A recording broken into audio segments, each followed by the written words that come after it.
This is not one of my Sunday videos, so of course I'm not all vested here at the moment or sitting in the chancel. I want to talk to you about something I regard as very important.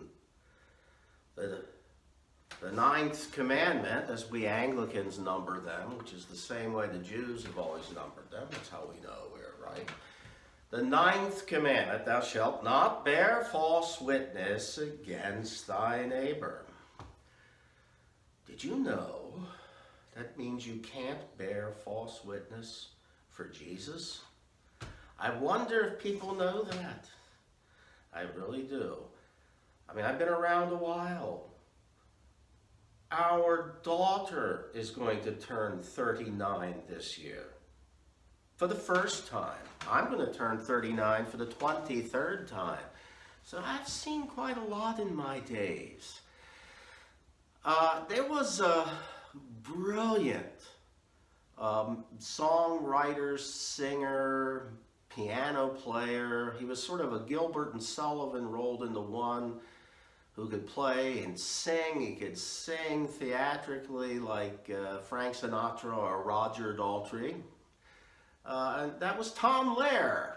Do you remember Tom Lehrer? Some of you aren't old enough to remember Tom Lehrer. He wrote such great hits as We'll All Go Together When We Go and So Long Mom, I'm Off the Drop the Bomb, and one called Poisoning Pigeons in the Park, which was about a very well, it's a song making just a joke about a man doing something very irresponsible, people having fun, poisoning pigeons in the park. And I'm going to tell you right now, even if you don't like pigeons, even if you think it's a public service to cut their numbers down, to just leave poisoned breadcrumbs around would be terribly irresponsible, because even if you don't like pigeons, the squirrels can eat those poisoned breadcrumbs, and the little bunny rabbits, and maybe even somebody's dog. So, you know, it's a terribly irresponsible thing to do,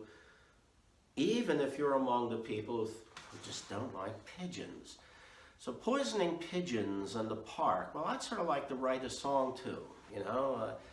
I compose music, but I don't really write songs, but it makes me want to write a funny song. I could call it Bearing False Witness for the Lord. Bearing false witness on Facebook for the Lord.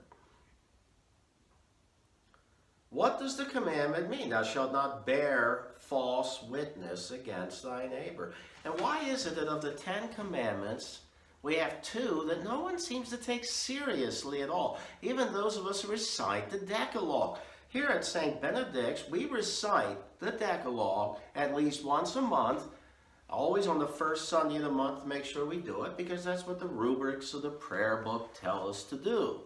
So we always have the Decalogue, and then pretty much the other Sundays and every other Mass, I say the summary of the law. When we say the Decalogue, there's always that there's 2 commandments staring us in the face that seem to fall by the wayside. One is to keep holy the Sabbath day, and I suppose I understand, you know, we don't want to be those kind of strict Sabbatarians that a lot of the Reformed Christians were and are, but we need our day of rest. We need our day to devote to God, and it's very hard in this culture because we live in a society that prevents many people from being able to do that. And I hope that someday we might just make life a bit easier for people who want to be able to go to church and don't have to decide between that and keeping a low-level job. It's always people on the low end of the economic ladder that suffer these things. But the other one is, thou shalt not bear false witness against thy neighbor. It's as if somehow we think, he didn't really mean that.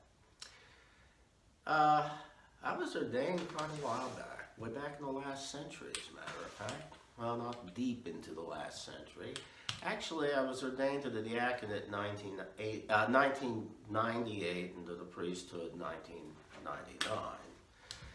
But it was back in the last century. At any rate, I do remember very well I met a young priest from a jurisdiction who told me all sorts of things about the bishop who would eventually ordain me, both to the diaconate and then a while later to the priesthood. And only to discover that all the information he had given me was entirely wrong.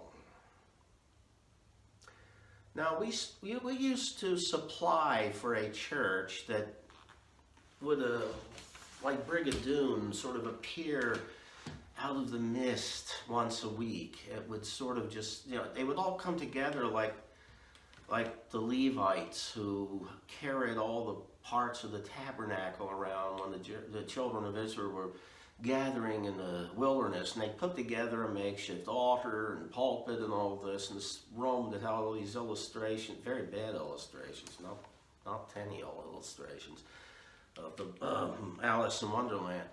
And it was a weird thing because instead of icons, let's say, like you might see in an Orthodox church, you had Alice and the Mad Hatter and so forth. But nobody looked at it, so I found out that this same priest had told these people in that church that all of us who were coming to supply were uneducated, and none of us had ever been to seminary. Having learned that, I made a point one Sunday in a sermon to tell an anecdote from the days when I was in seminary, so I could correct this false statement that had been made about us. And in my time, I'm going to say right now, we're coming to a time when we are seeing a reestablishment of unity. And I'm saying this is bad habits we really want to leave behind. We don't want to have them anymore. We don't want Christians getting into fights with each other, separating their congregations even, suing each other, and then still having communion as if everything's okay when it isn't. Those days have got to be over forever. And one of those things that's got to stop is bearing false witness. Now, what does it mean to bear false witness? Does it mean you are consciously, knowingly passing on a lie? No, it does not mean that.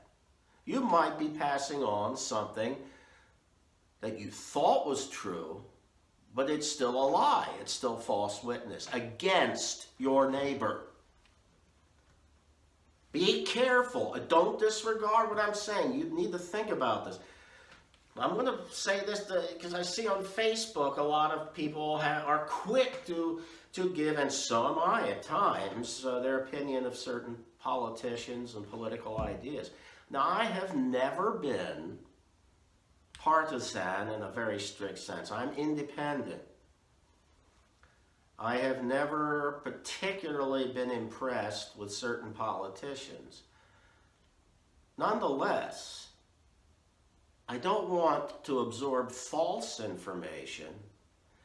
Now, there was recently buzzing all over Facebook among Christians and everyone else a completely false statement about someone of whom I am critical and have been critical and I'm sure will be critical, and that is the Speaker of the House, Nancy Pelosi. This statement was going around as fact,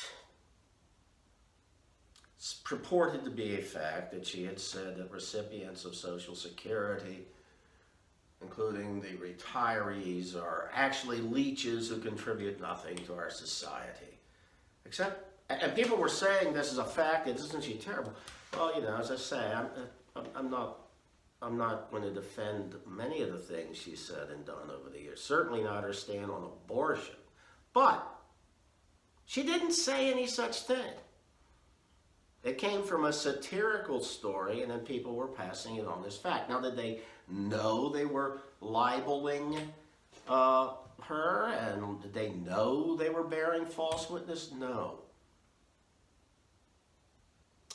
Saw a meme accusing Bill Gates of going 17 times to Jeffrey Epstein's island.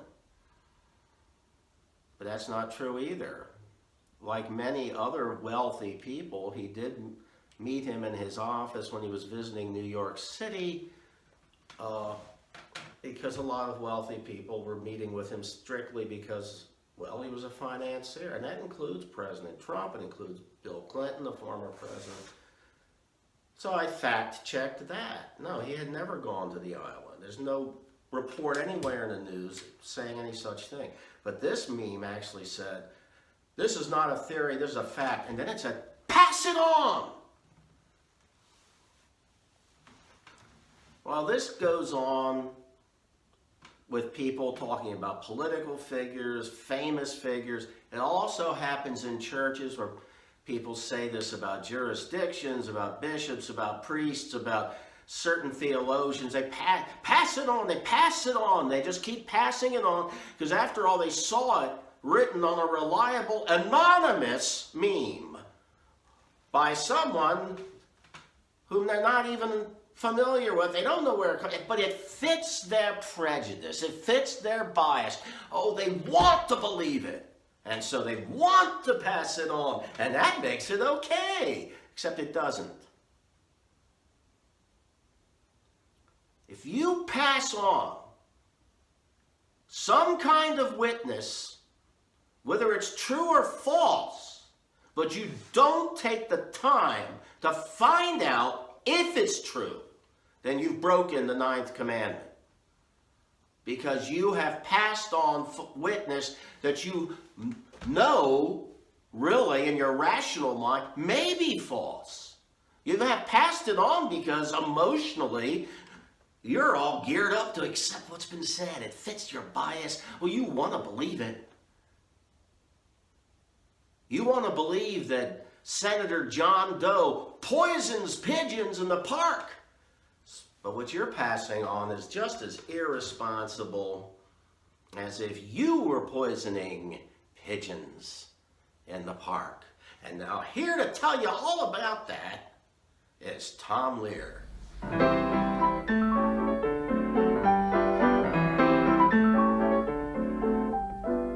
Spring is here, the spring is here. Life is Skittles and life is beer. I think the loveliest time of the year is the spring. I do, don't you? Of course you do. But there's one thing that makes spring complete for me, and makes every Sunday a treat for me.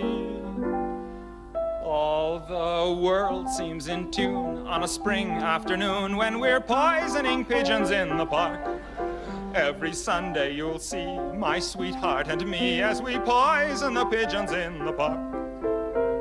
When they see us coming, the birdies all try and hide, but they still go for peanuts when coated with a cyanide. The sun's shining bright, everything seems all right when we're poisoning pigeons in the park. Yeah.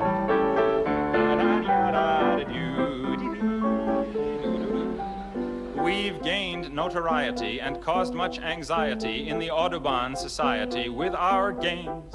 They call it impiety and lack of propriety and quite a variety of unpleasant names. But it's not against any religion to want to dispose of a pigeon.